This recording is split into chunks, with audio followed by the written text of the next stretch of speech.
நாகையில் மேம்பால பணிகளுக்காக ஆக்கிரமிப்புகளை அகற்றிய போது வீடுகளில் வசித்தவர்கள் காவல்துறையினருடன் வாக்குவாதத்தில் ஈடுபட்டனர்.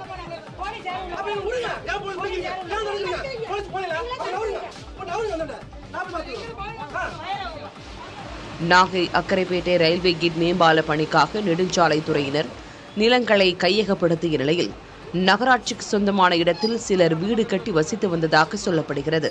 இந்நிலையில் நகராட்சி மற்றும் நெடுஞ்சாலைத்துறை அதிகாரிகள் ஆக்கிரமிப்புகளை அகற்ற வந்தபோது வீடுகளில் வசித்தவர்கள் எதிர்ப்பு தெரிவித்து வாக்குவாதத்தில் ஈடுபட்டனர்.